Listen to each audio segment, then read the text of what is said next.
श्री कृष्ण कहते हैं, लोहे को जंग तभी लगती है जब वह खुद को बेकार छोड़ देता है। वैसे ही मनुष्य भी आलस्य में अपना तेज खो देता है।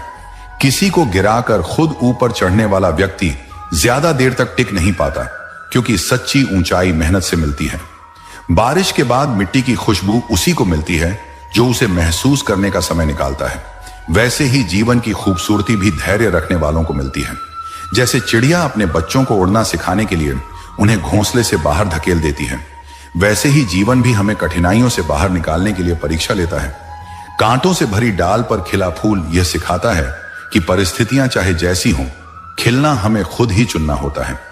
समंदर में सबसे गहरी लहरें सतह पर नहीं दिखती, वैसे ही इंसान के असली जज्बात हमेशा उसकी चुप्पी में छुपे होते हैं। जैसे सूरज के निकलने से अंधकार खुद भाग जाता है, वैसे ही सच्चाई सामने आने पर झूठ टिक नहीं पाता। जो पेड़ सबसे ज्यादा फल देता है वह सबसे ज्यादा झुकता है, वैसे ही सच्चा ज्ञान विनम्रता लाता है। कभी कभी टूटना जरूरी होता है, क्योंकि मिट्टी का घड़ा टूटेगा तभी नया और मजबूत घड़ा बन सकेगा। श्री कृष्ण कहते हैं, अपनी ऊर्जा उन्हें साबित करने में मत लगाओ जो तुम्हें गलत समझने पर अड़े हो। अपना कर्म ईश्वर को समर्पित कर दो, वही तुम्हारा साक्षी है। अब इसे सरल भाषा में और गहराई से समझते हैं। दुनिया में हर इंसान को हर कोई समझे ये संभव ही नहीं है। कुछ लोग आपको देखकर, कुछ सुनकर या अपने अनुभव के आधार पर आपके बारे में राय बना लेते हैं, और कई बार चाहे आप लाख कोशिश कर लें, वे अपनी राय बदलने को तैयार नहीं होते। यह एक कड़वा सच है कि ऐसे लोग सच से ज्यादा अपने दृष्टिकोण से चिपके रहते हैं। अगर हम ऐसे लोगों को मनाने में अपनी ऊर्जा लगाते हैं तो हम अपना समय, मानसिक शांति और ताकत तीनों खो देते हैं। यह ऐसे है जैसे कोई दरवाजा बंद हो और हम लगातार उसे धक्का देते रहें, जबकि उसके पीछे वाला व्यक्ति खोलने को तैयार ही ना हो। ऐसे में थकेंगे हम, पर दरवाजा नहीं खुलेगा।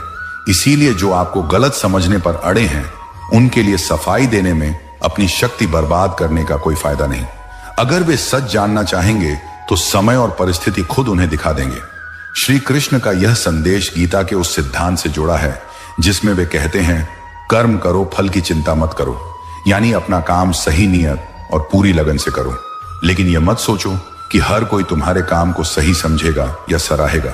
यहां एक और महत्वपूर्ण बात है, जब आप अपना कर्म ईश्वर को समर्पित कर देते हैं तो आपके लिए लोगों की राय का बोझ हल्का हो जाता है, क्योंकि आप जानते हैं कि आपके काम का असली गवाह वही है जिसने आपको यह जीवन दिया है। अगर आपकी नीयत साफ है तो ईश्वर ही आपके मन, आपके प्रयास और आपके सत्य को जानता है।